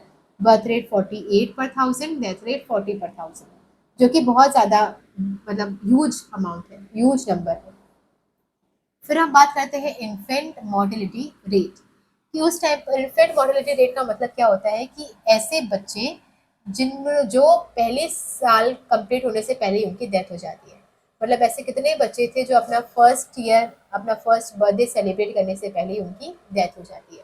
तो ये बहुत ही अनफॉर्चुनेट बात है कि उस टाइम पर 218 पर 1000 चिल्ड्रन हुआ करते थे। मतलब हर 1000 बच्चों में से 218 बच्चे ऐसे थे जिनका एक साल कंप्लीट होने से पहले ही उनकी डेथ हो जाती थी। तो ये बहुत अनफॉर्चुनेट बात है और ये बहुत ह्यूज नंबर है। अभी ये रेट कितना चल रहा है, तो अभी ये रेट चल रहा है 32 पर 1000। तो कंपेरेटिवली अगर हम देखें तो कम है, लेकिन वैसे ही 32 भी बहुत ज़्यादा है। अगर आप 1000 बच्चों में से अगर 32 बच्चे इसी साल मर जा रहे हैं मतलब 1 साल भी नहीं जी पा रहे हैं, तो ये बहुत अनफॉर्चुनेट बात है और ये नंबर बहुत ज़्यादा है। तो पहले भी ज़्यादा था, पर अभी उसके कंपैरिज़न में अगर आप देखें तो कम है, बट अदरवाइज़ ये भी ज़्यादा है।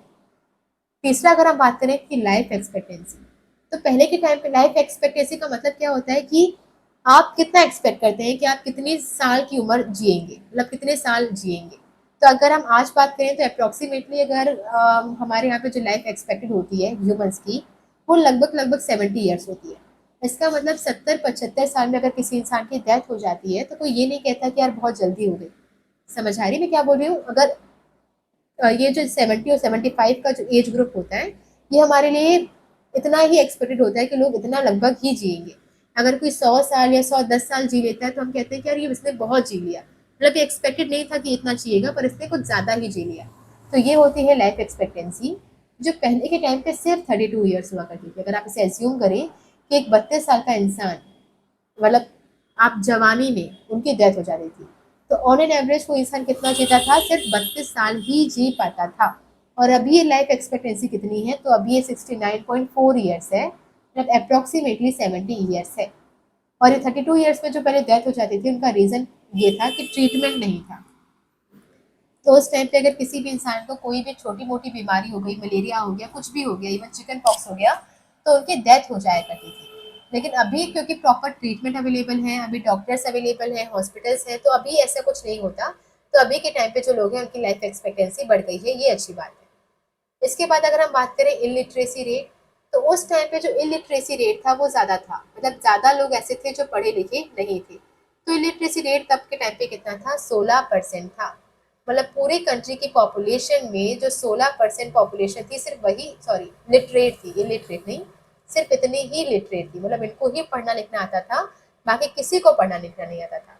तो सिर्फ 16% पॉपुलेशन पढ़ लिख सकती थी, बाकी किसी को नहीं आता था। और अगर हम ये भी विमेन में देखें कि हमारी कंट्री में जितनी भी औरतें थी, उनका अगर हम लिटरेसी रेट देखें तो वो सिर्फ 7% था। तो अगर हमारी कंट्री में 100 औरतें हैं तो उसमें से सिर्फ 7 ही पढ़ लिख पाती थी, बाकी पढ़ लिख नहीं पाती थी। तो ये थी हमारी लिटरेसी कंडीशन। अच्छा, अगर आप इसे याद करेंगे तो उस टाइम पर हमारे देश को कहा जाता था कि बचपन और जवानी में मरने वाला अनपढ़ इंडिया। गलत स्टेटमेंट है, यूज़ नहीं करना चाहिए था, बट ये चीज़ बोली जाती थी।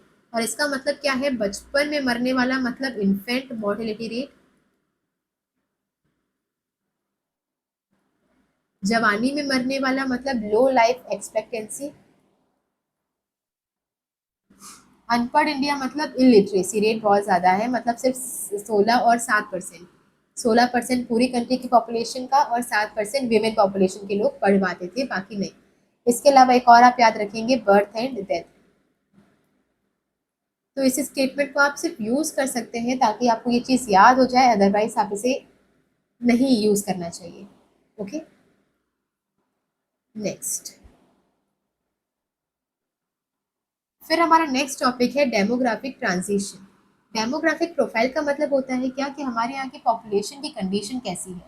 डेमोग्राफिक ट्रांजिशन बात करता है कि किस चेंज, मतलब ये जो कंडीशंस थी, इसमें चेंजेस कैसे कैसे आई, इसमें ट्रांजिशन कैसे हुआ। तो हमारे यहाँ पे जो आपको 2 साल, इसमें आपको 2 साल याद करना बहुत ज़रूरी है। एक ईयर है 1921 और एक ईयर है 1951, वो हम देखेंगे। 1921 को कहा जाता है year of great divide. Year of great divide का मतलब क्या है? कि इसके पहले तक क्या होता था कि कभी हमारी कंट्री की पॉपुलेशन बढ़ती थी, कभी कम हो जाती थी, फिर कभी बढ़ती थी, कभी कम होती थी। तो हर 10 साल में एक सेंसस होता है, हर 10 ईयर्स में सेंसस होता है, जिसमें पॉपुलेशन की को काउंट किया जाता है, जनगणना होती है। तो हर 10 साल में जब पॉपुलेशन काउंट होती थी तो कभी क्या होता था? पॉपुलेशन बढ़ जाती थी, कभी कम हो जाती थी। बट 1921 के बाद वो पॉपुलेशन कभी कम हुई ही नहीं है। तो अगर आप इसे समझें कि 1901 में जब पॉपुलेशन की काउंटिंग हुई तो पॉपुलेशन हमारी डिक्रीज हो गई थी। फिर 1911 में जब पॉपुलेशन को दोबारा काउंट किया गया तो पॉपुलेशन बढ़ी है। 1921 में जब पॉपुलेशन को दोबारा काउंट किया गया तो पॉपुलेशन कम हुई थी। लेकिन 1921 के बाद 1931, 1941, 1951 एंड सो ऑन, लास्ट 2011 और अभी 2021 में होना चाहिए था पर डिले हो गया। हालांकि अब शायद हो चुका है, बट डेटा अभी रिलीज होना शायद बाकी है। तो 1921 में जब ये सेंसस होना चाहिए था या हुआ, इसमें बीच हमारी जो पॉपुलेशन है वो कभी कम हुई ही नहीं, हर साल से पॉपुलेशन कैसी हुई है, इंक्रीज हुई है। मतलब 1921 वो आखिरी साल था जब पॉपुलेशन कम हुई थी, उसके बाद ये पॉपुलेशन कभी कम हुई ही नहीं। ओके, तो इसलिए हम इसे क्या कहते हैं, ईयर ऑफ ग्रेट डिवाइड। इसका मतलब हमारे जो डेमोग्राफिक में काफ़ी बड़ा चेंज आया था वो 1921 के बाद आया था। 1901 में रिड्यूस हुई थी, 11 में बढ़ी थी, 21 में रिड्यूस हुई और फिर कभी रिड्यूस नहीं हुई, हमेशा बढ़ी है। इसके अलावा 1951 जो ईयर है वो भी इम्पोर्टेंट है, क्योंकि इसके बाद हमारी जो पॉपुलेशन है वो बहुत ही ड्रास्टिक चेंजेस में आया है। मतलब वो सिर्फ बढ़ी नहीं है, वो एक्सप्लोसिव रेट से बढ़ी है। तो 31, 41 में भी जो पॉपुलेशन है वो बढ़ी थी, लेकिन जितनी पॉपुलेशन 1951 में बढ़ी है, या 1951 से बढ़ना शुरू हुई है, उतनी पहले कभी नहीं बढ़ी। तो 1951 के बाद जो पॉपुलेशन का इंक्रीज होने का रेट है वो एक्सप्लोसिव हो चुका था, मतलब एक्सप्लोसिव रेट से पॉपुलेशन बढ़ने लगी थी। अब इससे प्रॉब्लम क्या होती है कि जब आपकी कंट्री की पॉपुलेशन इतनी बढ़ जाती है तो गवर्नमेंट का मेंटेनेंस का खर्चा बढ़ जाता है।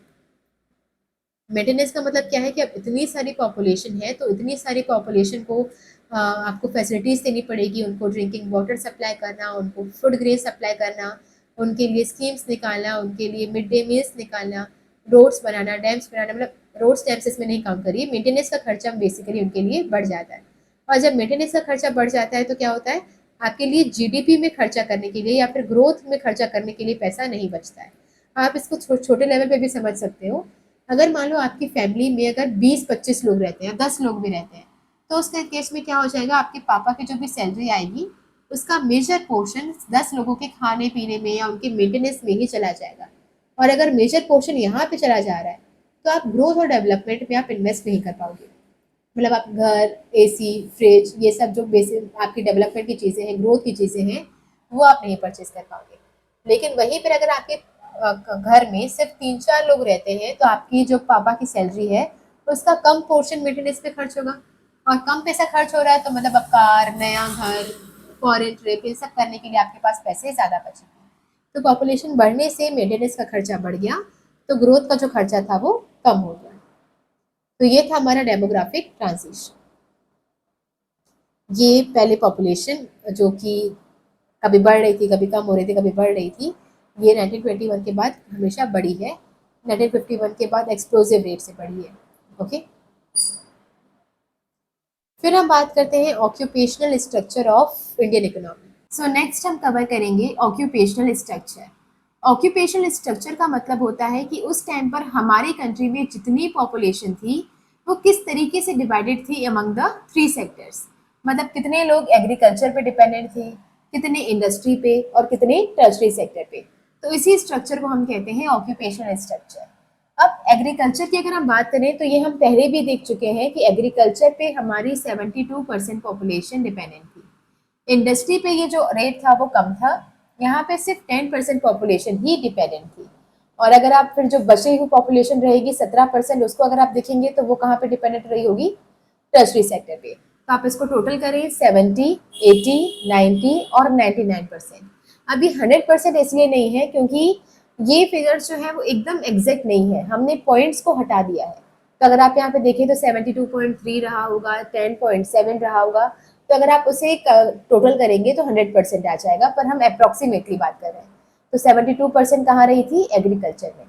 अगर हम इसे कंपेयर करें विद अदर कंट्रीज तो दूसरी कंट्रीज में ये रेट बहुत ही कम था। तो अभी अगर हम देखें कि यूएसए और यूके में कितनी पॉपुलेशन एग्रीकल्चर पे डिपेंडेंट है, तो ये सिर्फ 2% है। तो 2% पॉपुलेशन यूएसए की और 2% पॉपुलेशन यूके की एग्रीकल्चर पे डिपेंडेंट है। इसके बाद फिर हम बात करें जर्मनी की, तो जर्मनी की सिर्फ 4% पॉपुलेशन ही एग्रीकल्चर करती है। और जापान की अगर आप देखें तो जापान की 12% पॉपुलेशन एग्रीकल्चर करती है। तो ये हमारे कंट्री के कंपैरिजन में तो बहुत ही कम है। हमारी 72, यूएस यूके की सिर्फ 22%, जर्मनी की 4 और जापान की 12% और हमारी 72। इसके बाद अगर हम इंडस्ट्री की बात करें तो इंडस्ट्री जो था वो अभी उतना डेवलप नहीं हुआ था, तो ये बहुत ही छोटे लेवल पे वो काम कर रहा था। जबकि ये दूसरी कंट्री से अगर आप कंपेयर करेंगे तो वहां पे इसका रेट बहुत ही ज्यादा है।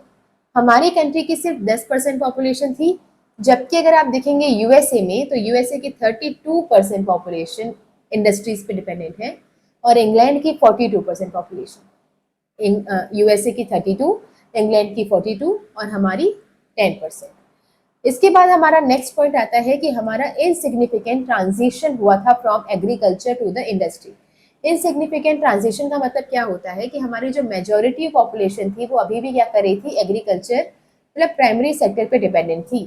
तो बाकी के जो 2 सेक्टर थे वो डेवलप उतने हो ही नहीं पाए, मतलब ना तो इंडस्ट्रीज उतना डेवलप हो पाई ना तो टर्शरी सेक्टर।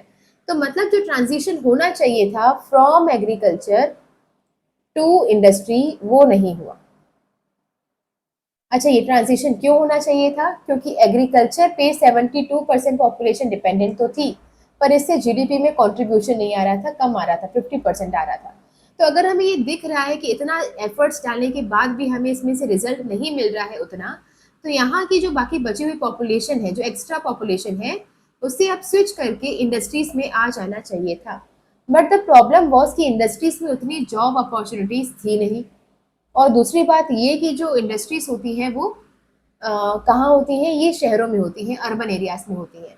और हमने अभी देख चुके हैं इसी चैप्टर में कि अर्बन एरियाज में पॉपुलेशन ही सिर्फ 15% थी, बाकी 85% पॉपुलेशन हमारे गांव में थी। तो इसकी वजह से भी जो वो गांव वाली पॉपुलेशन है उन्हें एग्रीकल्चर पे ही डिपेंड होना पड़ता था। तो वो ट्रांजिशन अभी हमारे कंट्री में नहीं आया था। ओके, पर इसमें आपको कुछ एक्सेप्शंस देखने मिलेंगे, जैसे इकोनॉमिक टेक ऑफ हुआ था कहाँ पे, मद्रास प्रेसिडेंसी में। अच्छा, मद्रास प्रेसिडेंसी अगर आपने हिस्ट्री वगैरह कुछ पढ़ी होगी तो आपको पता होगा कि जो ब्रिटिश एरा में उनकी 3 मेन प्रेसिडेंसीज होती थी। एक बॉम्बे प्रेसिडेंसी थी, एक बंगाल प्रेसिडेंसी थी और एक मद्रास प्रेसिडेंसी थी। तो यहाँ पे जो ये मद्रास प्रेसिडेंसी थी, अगर आप आज के कंपैरिजन में उसे देखेंगे तो इंडिया में जो साउथ वाले स्टेट्स हैं वो इसके पार्ट हुआ करते थे, जिसमें केरला आ जाता है, तमिलनाडु आ जाता है, कर्नाटका आ जाता है और आंध्र प्रदेश। तो केरला, तमिलनाडु, कर्नाटका, आंध्र प्रदेश, ये उस टाइम पर उसे मद्रास प्रेसिडेंसी कहा जाता था। इन यहाँ पे क्या हुआ था, जैसे बाकी कंट्रीज में तो एग्रीकल्चर ही ज़्यादा हो रहा था, इंडस्ट्रीज उतनी अच्छी से ग्रो नहीं कर पाई थी, बट यहाँ पे प्रॉपर ट्रांजिशन आया था।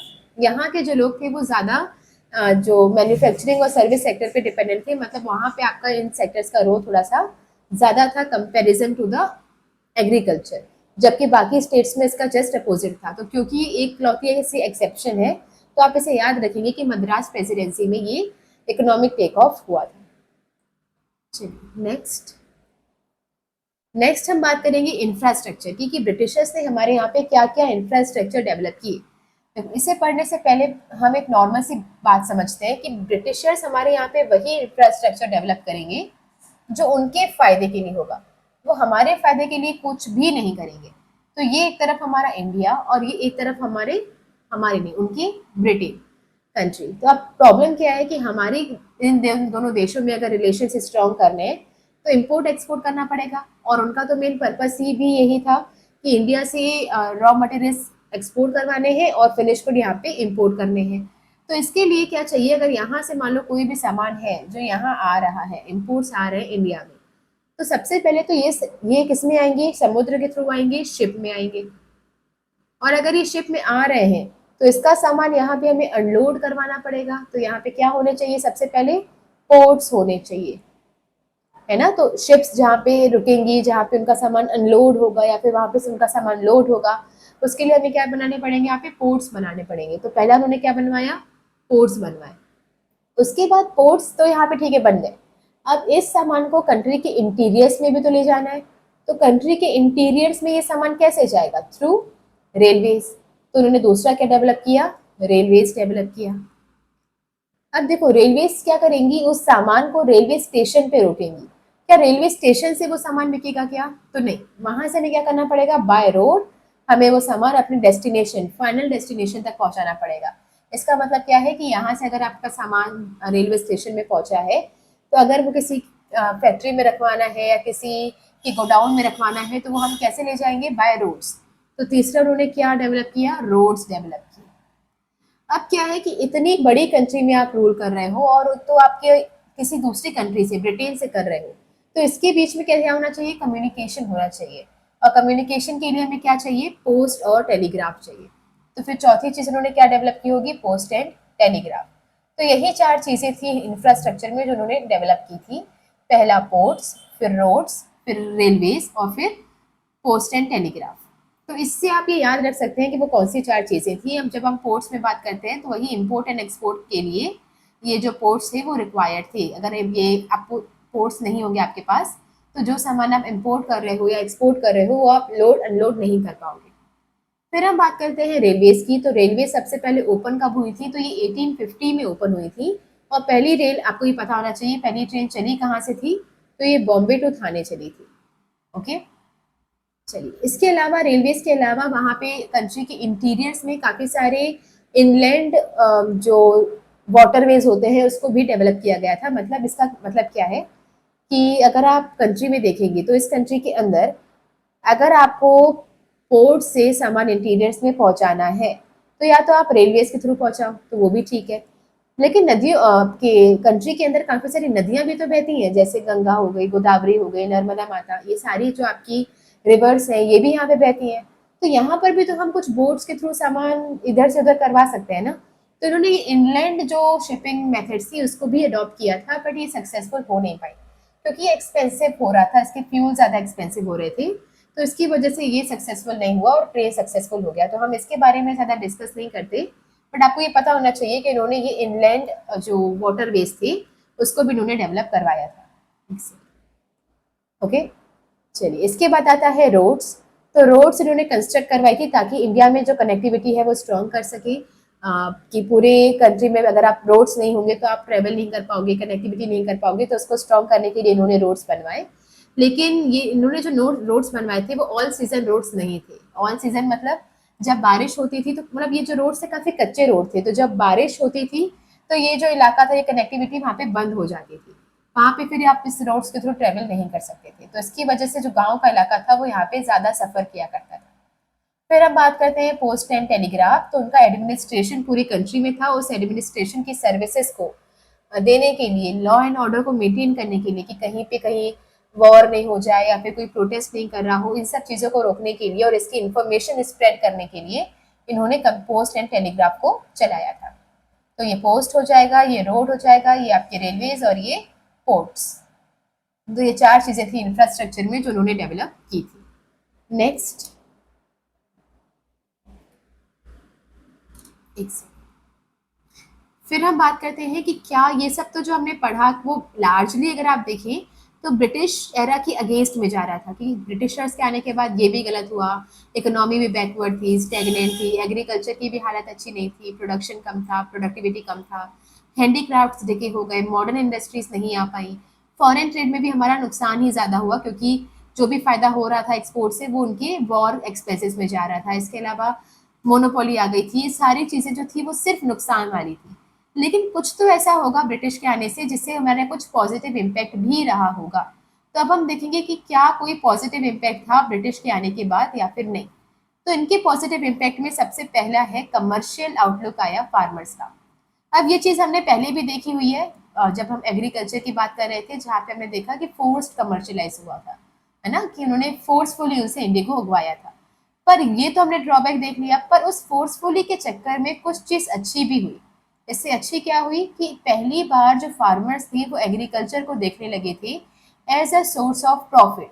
मतलब इसको हम कमर्शियल पर्पज से कर सकते हैं। ये जो एग्रीकल्चर है वो सिर्फ सब्सिस्टेंस का सोर्स नहीं है। तो पहली बार उनका जो आउटलुक था वो चेंज हुआ था फार्मर्स का, और उन्होंने एग्रीकल्चर को देखना शुरू किया था as a source of profit rather than subsistence. हालांकि इसकी वजह से उनको अनसर्टेनिटीज फेस करनी पड़ी थी, ये नुकसान तो था ही, लेकिन एक फायदा भी था कि उन्होंने प्रॉफिट मोटिव के लिए एग्रीकल्चर को स्टार्ट कर दिया। दूसरा फीचर अगर हम देखें तो इसकी वजह से, उनके ब्रिटिशर्स की वजह से हमारी कंट्री में एम्प्लॉयमेंट के लिए नई बहुत सारी अपॉर्चुनिटीज तैयार हुई थी। ऐसा क्यों? क्योंकि वो हमारी कंट्री में बहुत सारा कुछ इंफ्रास्ट्रक्चर वर्क चला रहे थे, जैसे रेलवेज हो गया, पोर्ट्स हो गया, रोड्स हो गए। तो भले ही वो अपने फायदे के लिए कर रहे थे, पर ये सब कंस्ट्रक्शन का काम करने के लिए उन्हें क्या चाहिए थे? लेबर्स।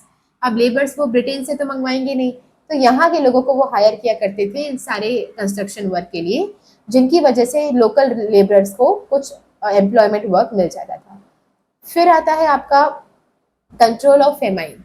तो फेमाइन क्या होता है ये हम पहले डिस्कस कर चुके हैं कि जब आपकी फसल खराब हो जाती है तो फूड ग्रेन सारे सड़ जाते हैं, आपके पास खाने के लिए नहीं होता, उसकी वजह से देश में काफ़ी सारे लोग की डेथ हो जाती है, तो उस कंडीशन को हम कहते हैं कि फेमाइन है। तो अब प्रॉब्लम क्या होती थी पहले कि जब रेलवेज नहीं हुआ करते थे, तो अब मान लो इंडिया के किसी भी एक कॉर्नर में फेमाइन आ गया, मान लीजिए अब ये जो बंगाल है वहां पे आपका फेमाइन आ गया, तो अब आपके पास मान लो यहाँ पे जो है वो फूड ग्रेन्स नहीं है ना, यहाँ के फूड ग्रेन्स खराब हो गए, तो क्या आपको लगता है कि कंट्री के किसी भी पोर्शन में फूड ग्रेन्स नहीं रहे होंगे? बाकी एरियाज में तो रहे होंगे ना, यहाँ पे बंगाल पे फेमाइन है तो यहाँ नहीं होंगे, लेकिन हो सकता है पंजाब में फूड ग्रेन्स हो। लेकिन अब प्रॉब्लम ये थी कि पंजाब के फूड ग्रेन्स यहाँ तक पहुंचेंगे कैसे, है ना? तो आपकी रेलवे तो पहले थी नहीं, तो बाय रोड ये सामान पहुंचाने में बहुत टाइम लग जाता था, जिसकी वजह से काफी सारे लोगों की यहाँ पे डेथ हो जाती थी। बट अब क्योंकि रेलवे डेवलप हो गई थी, तो अब ये सामान यहाँ पे बहुत जल्द से जल्द पहुंचाया जा सकता है, जिसकी वजह से यहाँ के लोगों को सफर नहीं करना पड़ेगा और जो फेमाइन है वो अंडर कंट्रोल हो जाएगा। तो ये कंडीशन हुई थी रेलवे के आने के बाद। तो नेक्स्ट हम देखेंगे कंट्रोल ऑफ फेमाइन के बाद ये आपके तीन चीजें हो जाएंगी। एक तो है ये कि फार्मर्स का कमर्शियल आउटलुक हुआ था, मार्केट में अब ये सामान बेच के पैसे कमाने लगे थे, लेबरर्स को वर्क मिला था, और इसके अलावा जो फेमाइन्स थे वो कंट्रोल हो पाया था। नेक्स्ट है हमारा monetary system of exchange. Britishers के आने से पहले हमारे रूरल एरियाज में लार्जली बार्टर सिस्टम चला करता था। अब बार्टर सिस्टम अगर आपको पता हो तो ये कमोडिटी टू कमोडिटी ट्रेड होता है। तो मैंने मान लीजिए मैं एक फार्मर हूँ, मैंने अपने खेत में वीट प्रोड्यूस किया, तो और मान लो मुझे कुछ और चाहिए, जैसे मुझे राइस चाहिए, तो मैं एक दूसरे फार्मर जिसने राइस प्रोड्यूस किया है, मैं उसे अपना वीट दे दूंगी और मैं उससे राइस ले लूंगी। तो मैंने अपने वीट को बेचा नहीं, मैंने क्या किया, इसे एक्सचेंज किया फॉर अनदर कमोडिटी। तो इस सिस्टम को हम कहते हैं बार्टर सिस्टम। तो पहले लार्जली बहुत सारे गांव में ऐसा सिस्टम चला करता था, लेकिन जब ब्रिटिशर्स आए तो इस मनी का जो यूज है वो लार्जली इंक्रीज हुआ, मतलब एक करेंसी इंट्रोड्यूस हो गई हमारी कंट्री में, तो उस करेंसी का यूज हमारी कंट्री में बढ़ गया। ऐसा नहीं है कि उन्होंने करेंसी इंट्रोड्यूस की, करेंसी हमें पहले भी पता थी, कई सारे राजा महाराजा जो थे वो गोल्ड के सिक्के या कभी सिल्वर कॉइन्स, कभी ऐसे कॉइन्स वो चलाया करते थे। बट इसको लार्जली जो यूज में आया, प्रिविलेंस में आया, ये कहाँ से शुरू हुआ? ब्रिटिशर्स के आने के बाद से शुरू हुआ। इसके बाद हम बात करते हैं एफिशिएंट सिस्टम ऑफ एडमिनिस्ट्रेशन। अब जब ब्रिटिशर्स नहीं आए थे तो उससे पहले हमारे यहाँ पे एडमिनिस्ट्रेशन राजा महाराजा चलाया करते थे, और वो एडमिनिस्ट्रेशन कैसा होता था? हेरिडिटरी।